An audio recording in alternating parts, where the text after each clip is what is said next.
기도합니다. 전능하신 하나님, 당신께서는 우리를 창조하시고 불러주시고 당신의 백성으로 삼아주셨습니다. 이제 우리는 인도와 축복의 말씀을 듣기 위해 기다립니다. 들을 수 있는 귀를 허락하시고 볼 수 있는 눈을 주시며 당신의 사랑과 인도하심에 순종할 수 있는 믿음을 주시옵소서. 예수 그리스도의 이름으로 기도드리옵나이다. 아멘. 스데반은 초대교회와 기독교 역사에 있어서 최초의 순교자였습니다. 초대교회 7 집사 중에 한 사람으로서 누구보다도 가장 뛰어난 인물이었는데 안타깝게도 그는 가장 먼저 순교하게 됩니다. 사도행전 7장은 스데반이 순교하기 전에 자신을 죽이려 하는 사람들을 향해서 했던 설교이자 기독교 변증이라 할 수 있습니다. 이 사도행전 7장에서 스데반은 이스라엘 역사에서 굵직한 인물들, 아브라함이나 모세나 다윗과 같은 이름들을 거명하면서 예수님께서 이 땅에 오신 이스라엘의 역사에 대한 이야기를 하면서 바로 얼마 전에 십자가에 못 박아 그들이 죽인 예수가 메시아라는 사실을 변증합니다. 오늘 우리가 같이 읽은 이 본문의 내용은 그 중에서도 모세와 관련된 내용에 대한 것입니다. 모세의 내용과 관련된 부분을 우리가 오늘 같이 봉독했습니다. 그 중에서 우리가 특별히 다 중요하지만 사도행전 7장 38절의 말씀을 좀 주목해서 볼 필요가 있습니다. 시내산에서 말하던 그 천사와 우리 조상들과 함께 광야 교회에 있었고 또 살아있는 말씀을 받아 우리에게 주던 자가 이 사람이라. 이 사람은 모세죠. 모세에 대한 이야기를 하는 겁니다. 자, 시내산에는 누가 있었습니까? 누가 있었습니까? 네, 하나님이 계셨죠. 혹시 여러분들도 같이 계셨습니까? 예, 시내산에서는 이스라엘 백성들이 있었고요. 또 누가 있었느냐? 천사도 있었어요. 천사도. 또 어디에 있었습니까? 시내산은 어디에 있습니까? 광야에 있죠. 광야에. 무엇을 주고받았습니까? 네, 살아있는 말씀을 주고받았습니다. 다시 한번 말씀을 보여주시겠어요? 자, 시내산이에요. 천사가 있었어요. 우리 조상들이 있었어요. 함께 광야교회에 있었어요. 광야에 있는 교회죠. 또 살아있는 말씀을 받았어요. 누구를 통해서? 모세를 통해서. 여기서 우리가 무엇보다도 주목해서 봐야 할 표현은 바로 광야교회입니다. 광야교회. 이 표현은 성경에서 몇 번 나올까요? 광야교회라고 하는 표현은 성경에서 몇 번 나올까요? 네, 너무 대답을 빨리 하면 재미가 없어요. 네, 성경에서 딱 한 번 나옵니다. 사도행전 7장 38절 딱 한 번 나옵니다. 스데반은 시내산에서 천사와 함께 있던 이스라엘 백성들을 가리켜서 광야교회라고 말합니다. 왜 그들이 광야교회입니까? 왜 그들을 광야교회라고 불렀을까요? 네, 설교 처음부터 너무 질문이 많죠? 네. 단순히 그들이 광야에 있어서가 아니라 그들이 바로 모세로부터 살아있는 말씀을 받았기 때문입니다. 다시 한번 말씀 보여주세요. 7장 38절. 또 살아있는 말씀을 받아 우리에게 주던 자가 이 사람이라. 모세다. 무엇을 받았다고요? 광야에서 살아있는 말씀을 받았다. 그래서 그들이 뭐가 되었다? 교회가 되었는데 광야에 있으니까 광야교회가 되었다. 교회 되게 하는 것은 살아있는 하나님의 말씀이지 결코 사람이나 조직이나 건물이 아닙니다.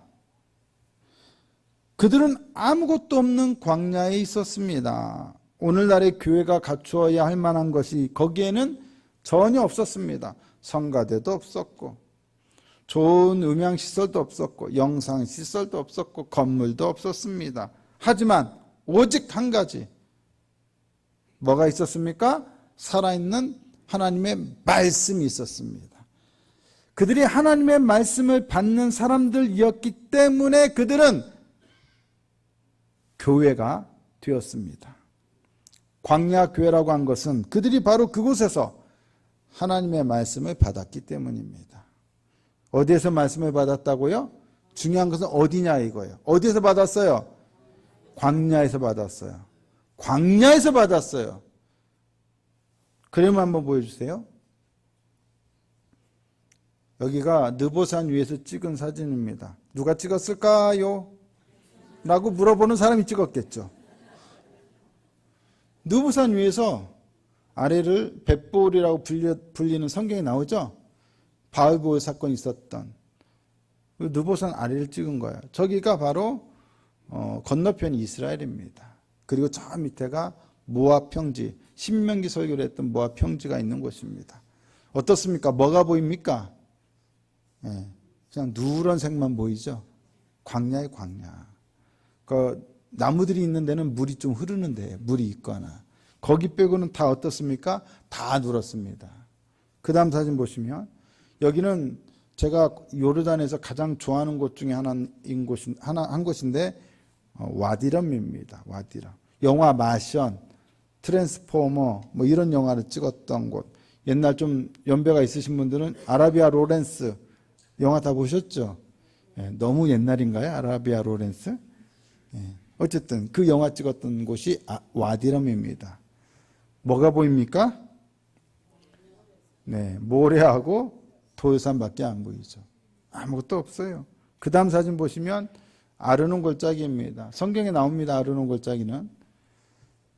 이게 저기 끝에서 이쪽 끝까지 1km가 넘습니다. 굉장히 넓어요.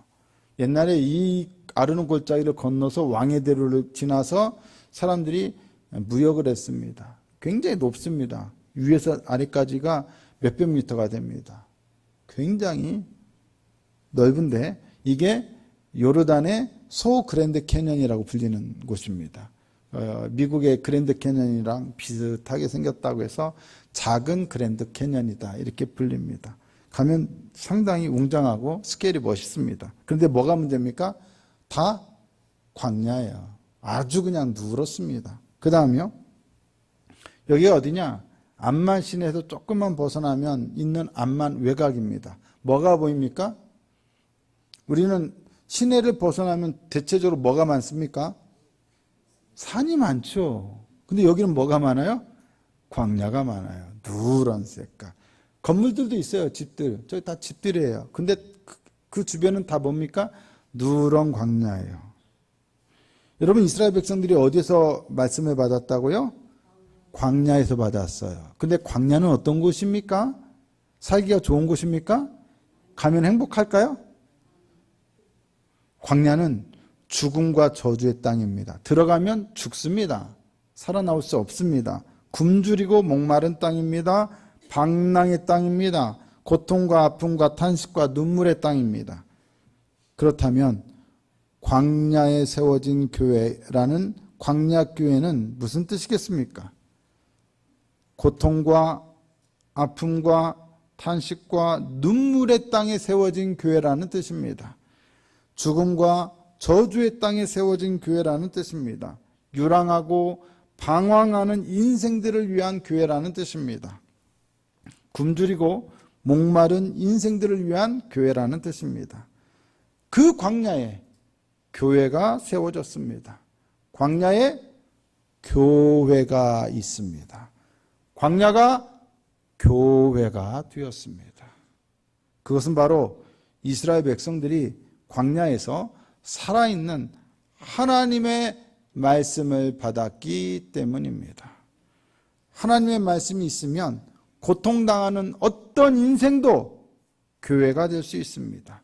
하나님의 거룩한 교회가 될 수 있습니다. 죽음과 저주의 인생도 교회가 될 수 있습니다. 유랑하고 방랑하는 모든 인생이 교회가 될 수 있습니다. 굶주리고 목마른 모든 인생들이 교회가 될 수 있습니다. 심판받아 멸망하고 죽어 마땅한 죄인들이 교회가 될 수 있습니다. 광야에는 교회가 있어야 합니다. 굶주리고 목마른 사람들에게, 고달픈 광야 같은 사람들에게는 교회가 필요합니다. 교회는 바로 그러한 곳에 세워져야 합니다. 광야 같은 곳에 필요한 것이 뭐다? 교회입니다. 광야 같은 삶을 살고 있다면 무엇보다 필요한 것은 바로 살아있는 하나님의 말씀입니다. 광야는 단순히 저주이거나 고통이기만 한 것이 아닙니다. 때때로 광야는 우리에게 축복이기도 합니다. 왜 광야가 축복이 될 수 있습니까? 단지 눈물과 저주와 고통뿐인 광야가 왜 우리에게 축복이 될 수 있습니까? 바로 광야에서 말씀이 나오기 때문입니다. 광야는 히브리어로 미드바르라고 합니다. 미드바르. 따라해 보실까요? 미드바르. 그런데 말씀은 히브리어로 뭐다? 다바르. 미드바르와 다바르는 어원이 같습니다. 히브리어로. 미드바르에서 뭐가 나온다고요? 다바르가 나온다고요. 광야에서 뭐가 나온다고요? 말씀이 나와요. 미드바르에서 뭐가 나와요? 다바르가 나와요. 우리 삶이 힘들면 힘든 것으로 끝나지 않습니다. 우리가 오히려 힘들 때, 그때 우리의 마음이 가난해지고, 그때 무엇을 듣기가 쉬워요? 말씀을 받기가 쉬워요. 지금 중동 곳곳에는 난민들이 많습니다. 이스라엘 하마스 전쟁뿐만 아니라 그 이전에 이미 여러 가지 예멘, IS, 그래서 난민들이 곳곳에 많이 흩어졌는데 요르단에도 많이 왔습니다. 그런데 그 사람들은 다 무슬림이에요. 무슬림이에요. 철저한 무슬림들이에요. 우리가 복음을 아무리 들고 가도 마음이 쉽게 안 열릴 사람들이에요. 그런데 난민으로 살다 보니 마음이 가난해져요. 복음이 들려요, 안 들려요? 들려요. 예전엔 생각도 안 했는데, 예수의 옛자도 못 꺼냈는데 교회에서 왔다고 해도 들으려고 해요. 복음의 복자를 들으려고 그래요. 광야가 하나님의 말씀이 들려줄 수 있는 곳이에요. 고통은, 인생의 고통과 아픔은 단순한 저주가 아니라 하나님의 말씀을 들을 수만 있다면 그것은 뭐가 됩니까? 축복이 될 수 있습니다. 광야는 하나님의 말씀이 나오는 곳입니다. 삶이 고통스러울 때 우리는 무엇보다 그것을 통해서 하나님의 말씀을 들어야 합니다. 하나님의 말씀을 들어야만 광야는 교회가 될 수 있습니다. 하나님의 말씀을 받아 교회가 될 때 그 교회를 통해서 어떤 일이 일어납니까? 죽음과 저주는 생명과 축복이 되고, 고통과 아픔과 탄식과 눈물은 기쁨과 환희와 찬양과 노래로 바뀝니다. 하나님의 말씀은 광야 같은 곳에 교회를 세우고, 교회를 통해 광야 같은 우리의 삶에 기적을 일으킵니다. 무엇을 일으킨다고요? 기적을 일으킵니다. 어떤 기적일까요? 사도행전 7장 36절을 보니까 이 사람이 모세죠. 백성을 인도하여 나오게 하고 애굽과 홍해와 광야에서 40년간 기사와 표적을 행하였느니라. 무엇을 행했다고요? 기사와 표적입니다. 모세를 통해서 이루어진 대표적인 기사와 표적은 무엇입니까? 그렇죠. 홍해 사건도 있었고, 광야에서는 특히 만나와 메추라기, 반석에서 나오는 물, 구름 기둥과 불 기둥으로 인도하는 사건들입니다. 먹을 것이 없는 광야에서 이스라엘은 풍성히 먹을 수 있었고, 마실 것이 없던 광야에서 마실 수 있었으며, 낮에는 뜨겁고 밤에는 추운 광야에서 그들은 구름 기둥과 불 기둥으로 보호받으며 걸을 수 있었습니다. 무려 40년간이나. 하루나 이틀도 아니고 40년간 그렇게 살았습니다. 제가 2015년도 5월 9일 날 요르단에 입국했습니다. 머리털 나고 처음으로 중동이라는 곳을 처음 가봤는데 그게 요르단이었습니다. 갔더니 다 누래요. 땅은 다 누렇고 공항에서 내려서 암만 시내로 가는 그 모든 길이 다 누래요. 상상이 되십니까? 누래요. 그런데요, 땅은 누런데 하늘은 어떨까요? 파래요. 우리 부산보다 더 파래요. 진짜 진한 파란색이에요. 맑아요. 근데 뭐가 없어요? 하늘에 구름 한 점이 없어요. 근데 날은 어때요? 굉장히 뜨거워요. 그곳에 서 있으면 어떨까요? 행복할까요? 노래가 절로 나올까요? 아이고, 이스라엘 백성들이 광야길을 걸으면서 불평했습니까? 안 했습니까? 불평했죠. 그게 정상입니까? 아닙니까? 정상이에요. 여러분들 100m만 걸어보세요. 왜 나를 여기를 걷겠느냐고 당장 여러분 불평할 겁니다. 예전에 성지순례 간 어떤 팀에서 버스를 타고 가다가 중간에서 가이드가 내리게 했대요. 그리고 버스 먼저 보내고 한 100m인가 몇백 미터를 걷게 했대요. 그 잠깐 걸으면서 어땠을까요? 왜 이걸 걸으라고 하냐고. 날도 더운데. 바로 불평이 나오더라는 거예요. 그러면 40년간 광야를 걸었던 이스라엘 백성들이 불평 좀 할 수 있어요, 없어요? 있어요.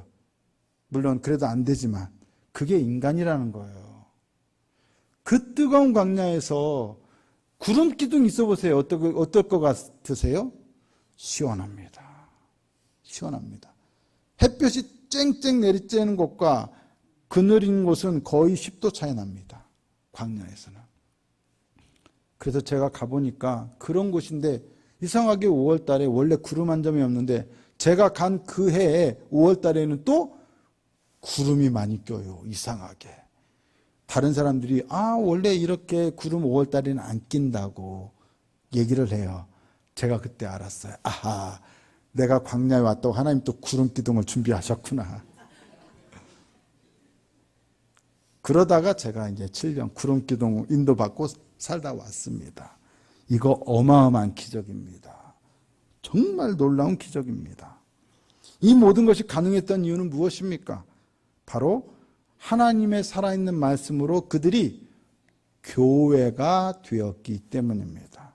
하나님은 교회를 지킵니까? 안 지킵니까? 반드시 지킵니다. 함께 하십니다. 신명기 8장 3절을 보세요.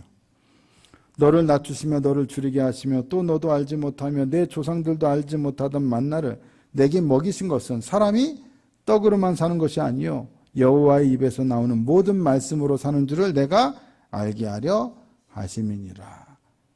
우리가 무엇으로 산다고요?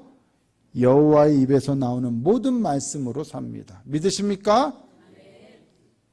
제가 요르단에 가기 거의 한 1년 전에 제 인생 처음으로 새 차를 한번 사봤어요. 있는 재산, 있는 돈 없는 돈 탈탈 긁어가지고 새 차를 샀어요. 새 차를 샀으니까 기분이 굉장히 좋았겠죠. 차가 온 날 들어가 봐서 와, 차 너무 좋다. 새 차를 처음 타보니까 참 좋았어요. 근데 생각해 보니까 차가 좋은 건 좋은데 차가 좋은 게 아니라 뭐가 좋은 거예요? 그림을 보세요. 뭐가 좋은 거예요? 돈이 좋은 거예요. 돈이 있으니까 차를 사잖아요. 결국 차가 좋은 게 아니라 뭐가 좋은 거다? 돈이 좋은 거다. 마찬가지예요. 만나와의 매출하기 좋지요? 반석에서 나오는 물 좋지요? 구름기둥과 불기둥 좋지요? 하지만 궁극적으로 좋은 것은 무엇입니까? 아까 뭐라고 그랬죠? 여호와 입에서 나오는 모든 말씀으로 산다고 했죠? 결국 궁극적으로 좋은 건 뭐예요? 말씀입니다. 이 모든 것이 하나님의 말씀을 통해서 주어졌기 때문입니다. 아멘? 살아있는 말씀을 받는 교회에서는 인생의 저주가 축복으로 영혼의 멸망과 심판이 구원과 생명으로 궁핍과 굶주림이 풍성함과 넉넉함으로 광야 같은 인생에서 홀로 방황하는 삶이 아닌 하나님과 동행하는 삶으로 완전히 바뀝니다. 광야같이 고통스럽던 인생은 하나님의 말씀을 받는 교회가 되어 승리하는 인생으로 변화됩니다. 이것이 바로 광야교회에 부어지는 하나님의 놀라운 은혜입니다. 교회는 이러한 놀라운 은혜를 누리는 곳이어야 합니다. 경험할 수 있는 곳이어야 합니다. 선포하는 곳이어야 합니다. 그리고 이 놀라운 은혜를 세상에 증거하는 곳이어야 합니다. 교회에는 이러한 놀라운 은혜가 있습니다. 이런 은혜가 없다면, 광야에서 샘 솟는 물을 경험하는 이런 은혜가 없다면, 광야에서 구름기둥과 불기둥으로 인도받는 이러한 은혜가 없다면 성령이 되게 하신 교회라 할 수 없습니다. 여러분들이 교회를 통하여 심령이 변화되고 인생이 변화되고 삶이 변화되고 기적을 경험하지 않는다면, 은혜를 체험하지 못한다면 우리는 진정한 교회가 아닙니다. 우리가 살아가는 세상은 광야 같은 곳이죠.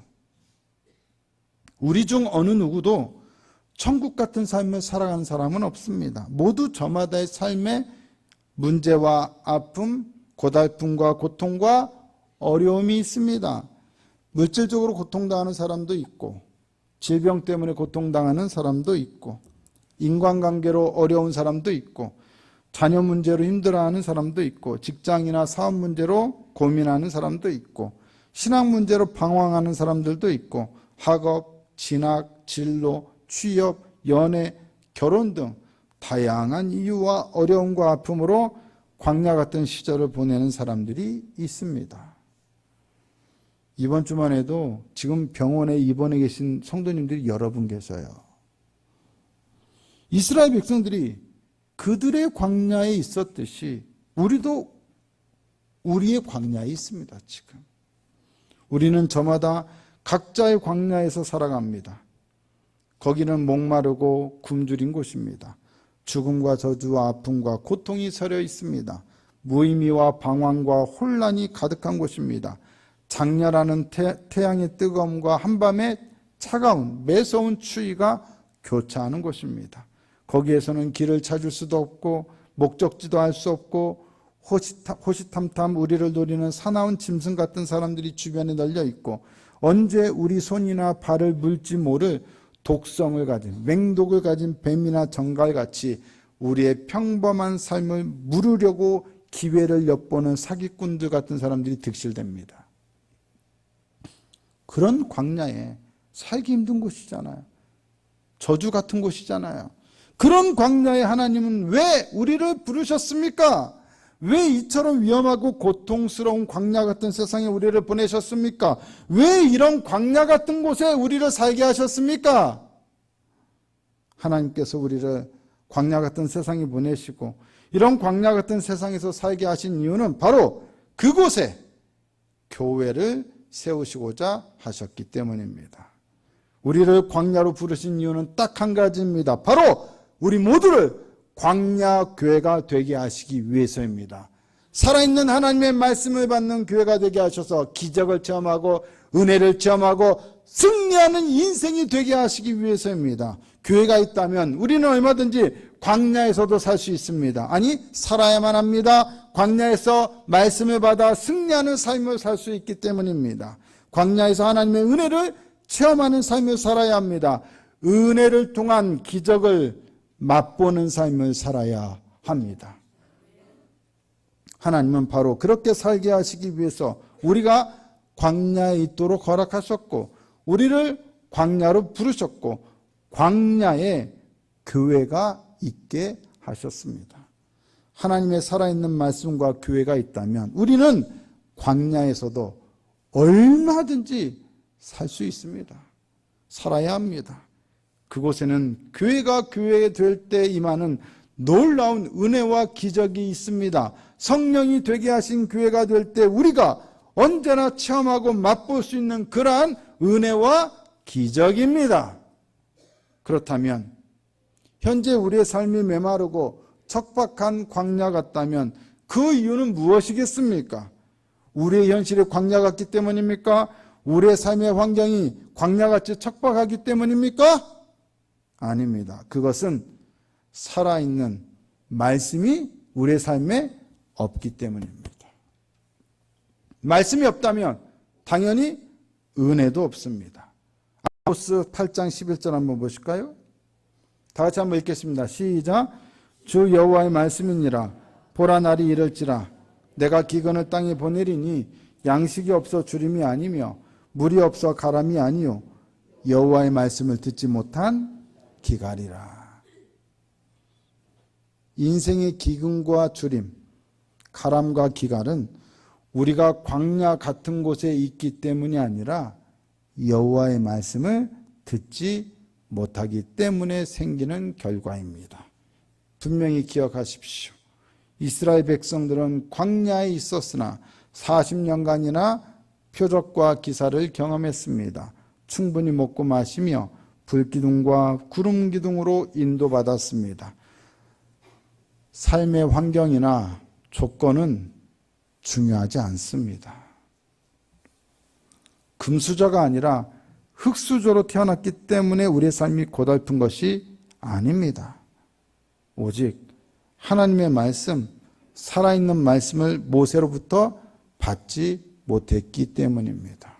사도행전 7장 39절에서 40절을 보십시오. 우리 조상들이 모세에게 복종하지 아니하고자 하여 거절하며 그 마음이 도리어 애굽으로 향하여 아론더러 이르되 우리를 인도하신 들을 우리를 위하여 만들라.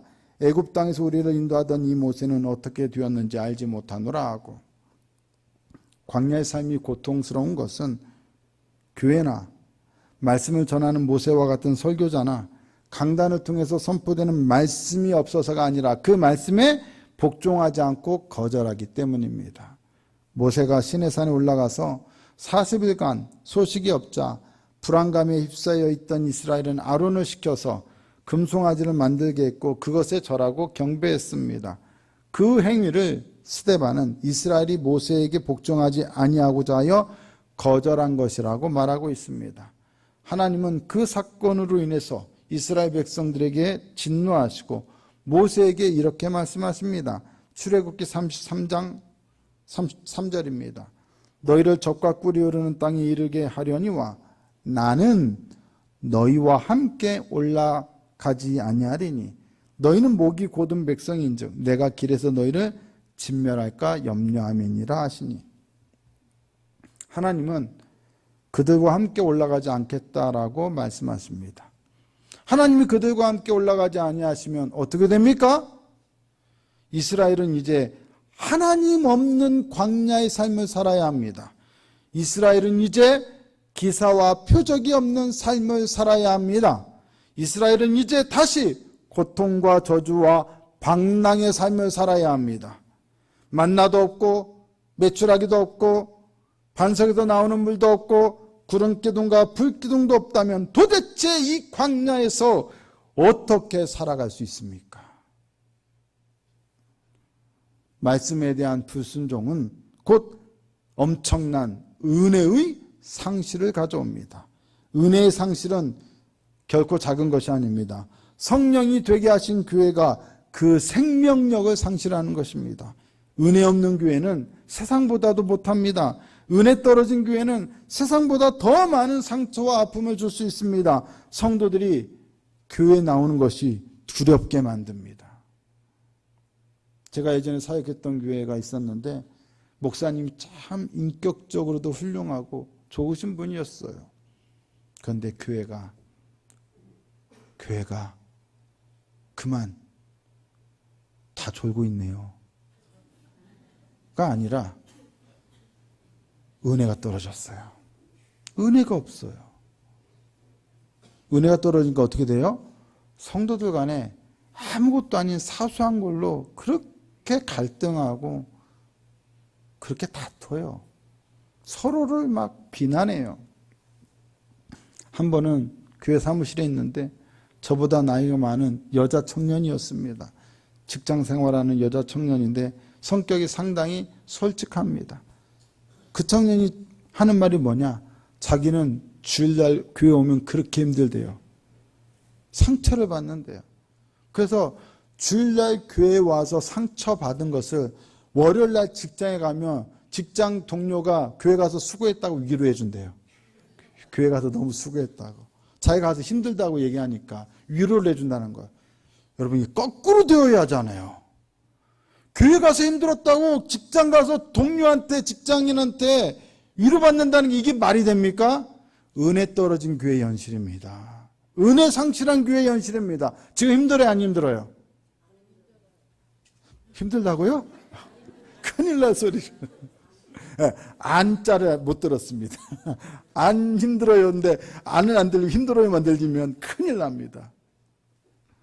여러분, 은혜 떨어지면, 은혜를 상실하면 교회는 세상이나 다를 바가 없고 어쩌면 세상보다 더한 곳이 될 수 있습니다. 광야에는 아무것도 없습니다. 눈에 보이는 것이라고는 오직 돌과 모래뿐입니다. 뭐가 있습니까? 아무것도 없어요. nothing이에요. 거기 무슨 도서관이 있고 학교가 있고 교회가 있고 뭐가 있습니까? 아무것도 없어요. 그런데 그런 광야에 있는 것이 있습니다. 뭐가 있을까요? 어떻게 잘 아십니까? 마가복음 1장 3절을 보세요. 같이 한번 읽어봅니다. 시작. 광야에 외치는 자의 소리가 있어 이르되 너희는 주의 길을 준비하라. 그의 오실 길을 곧게 하라. 기록된 것과 같이. 광야에는 아무것도 없습니다. 눈에 뵈는 게 하나도 없습니다. 근데 뭐가 있다고요? 광야에 외치는 자의 소리가 있어. 다른 건 다 없어요. 아무것도 없어요. 근데 광야에는 뭐가 있다고요? 외치는 자의 소리가 있습니다. 그 소리는 무엇입니까? 하나님의 살아있는 말씀입니다. 그 말씀을 들을 때 광야는 교회가 됩니다. 그 말씀을 들을 때 사람들은 광야에서 살아납니다. 그 말씀을 들을 때 광야는 우리가 살 수 있는 곳이 됩니다. 그 말씀을 들을 때 광야에서 많은 사람들은 기적을 체험할 수 있습니다. 은혜를 체험할 수 있습니다. 놀라운 역사를 체험할 수 있습니다. 여러분도 그 말씀이 들리십니까? 그 말씀을 들으신다면 여러분들의 삶의 광야는 놀라운 기적이 일어나는 곳이 될 수 있습니다. 교회를 통해서 광야에 일어나는 일은 무엇입니까? 광야에 꽃이 피고 광야의 길이 만들어지고 광야가 변하여 시내가 되는 것입니다. 이사야 43장 19절을 보십시오. 보라 내가 새 일을 행하리니 이제 나타낼 것이라 너희가 그것을 알지 못하겠느냐. 반드시 내가 광야에 길을 사막에 강을 내리니. 이것이 바로 광야 교회 안에 그리고 광야 교회를 통해 일어나는 하나님의 놀라운 은혜입니다. 하나님의 살아있는 말씀이 선포되고 그로 인해 광야에서 고통당하던 사람들이 교회가 되면 반드시 이러한 은혜가 임합니다. 어디 교회에 그런 은혜가 일어날까요? 우리 경쟁교회에 일어나요? 어디 교회? 한누리교회. 다 같이 옆 사람에게 얘기해 주세요. 우리 한누리교회 이런 일이 일어난대요. 얘기해 보세요.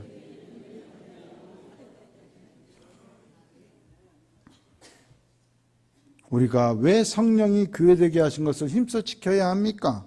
바로 성령이 되게 하신 교회에 이러한 은혜가 임하기 때문입니다. 교회가 교회되지 못할 때 이 은혜를 누리지 못하게 됩니다. 그렇게 되면 우리는 계속 광야 같은 삶을 살아야 합니다. 교회는 광야 같은 삶을 살아가는 모든 인생에게 주시는 하나님의 축복입니다. 생명입니다. 구원입니다. 회복입니다. 선물입니다. 말씀이 선포됨으로써 광야에 하나님의 놀라운 은혜가 넘치는 교회가 세워집니다. 광야의 교회를 세우시고 광야의 무리들을 교회가 되게 하신 것은 바로 성령이십니다. 오늘도 우리 가운데 성령은 함께 하십니다. 성령은 역사하십니다. 오늘도 우리는 광야에 있는 광야 교회에 와 있습니다. 왜요? 이 광야 교회를 통해 선포되는 말씀을 듣고 말씀을 통해 일어나는 놀라운 은혜를 누리기 위해서입니다.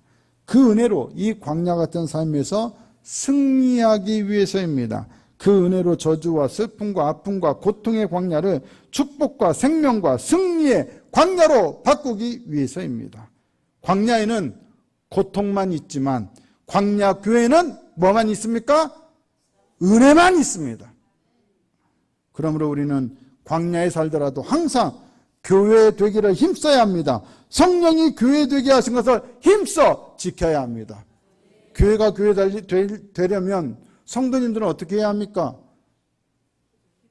기도해야 합니다. 또 뭐 해야 합니까? 예배드려야 합니다. 주인이 누구예요?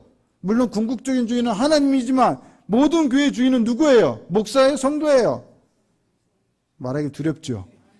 실질적인 주인은 하나님이시지만 명목상의 주인은 성도들입니다. 목사 아닙니다. 목사가 교회를 지키는 게 아니라 누가 교회를 지켜야 돼요? 성도들이. 특히 어디에서 자리를 지켜야 돼요? 무슨 시간에 여러분의 자리를 지켜야 합니까? 예배 시간에. 예배 시간에 나오지도 않으면서, 기도하는 시간에 기도하지도 않으면서 내가 이 교회 성도여라고 말할 수 있습니까? 교회 되게 하셨잖아요. 힘써 지켜라고 했잖아요. 그럼 여러분들이 지켜야 할 게 뭐부터입니까? 기도부터입니다. 예배부터입니다. 예배 자리에 나오시겠습니까? 안 나오시겠습니까? 나오시겠습니까? 수요 예배부터 당장 나오십시오. 새벽 기도에는 시간을 드리겠습니다. 한 달 드리면 되겠죠? 여러분, 말씀을 들으면, 말씀을 잡고 기도하면 은혜가 임합니다. 변화됩니다. 저는 그것을 믿습니다. 여러분들도 믿으시죠? 그러면 우리가 교회가 되었고, 이 교회가 된 이곳에 뭐가 임한다고요? 하나님의 놀라운 은혜가 임한다는 것입니다. 믿으십시오. 하늘교회는 기적을 일으키는 교회가 될 수 있습니다. 왜요? 하나님의 말씀이 살아 역사하기 때문입니다. 우리 가운데 성령이 역사하시기 때문입니다. 우리를 교회로 부르신 분은 성령이시고, 이 광야 같은 곳에 이 하늘교회를 세우신 분은 성령이시고, 오늘도 성령은 우리 교회를 통하여 이 세상에 여전히 하실 일이 많으시며 여전히 선포하실 말씀이 많으십니다. 누구를 통해서요? 모이는 우리들을 통해서요. 그러므로 여러분, 우리는 교회, 성령이 교회 되게 하신 것도 힘써 지켜야 합니다. 그 힘써 지키는 교회 가운데 무엇이 주어집니까? 하나됨, 행복, 은혜, 사명. 그 중에 오늘 우리는 뭐야? 은혜에 대한 이야기를 하고 있습니다. 교회가 교회될 때 은혜가 넘치게 됩니다. 사람들이 살아납니다. 변화됩니다. 우리 인생 이곳에 계신 누구도 교회를 통하여 변화되지 않은 인생은 하나도 없습니다. 복음을 통하여 변화되지 않은 인생은 하나도 없습니다. 하나님의 은혜가 교회를 통해 역사하였기 때문에 오늘 우리들이 이 자리에 있게 된 겁니다. 아멘이십니까? 지속적으로 우리는 교회를 통해 부어주시는 하나님의 이 은혜를 누리며 살아야 합니다. 하나님의 은혜가 광야 같은 삶을 살아가는 우리 모든 성도 여러분들의 삶 속에서, 또한 이 험한 광야 같은 세상 가운데 세워진 이 시대의 광야 교회인 우리 한누리교회 가운데 항상 충만하게 넘치시기를 우리 구주 예수 그리스도의 이름으로 축복합니다. 은혜를 누리십시오. 은혜와 함께 사십시오. 은혜로 인하여 여러분 모두 승리하십시오. 하나님은 여러분과 함께 하십니다.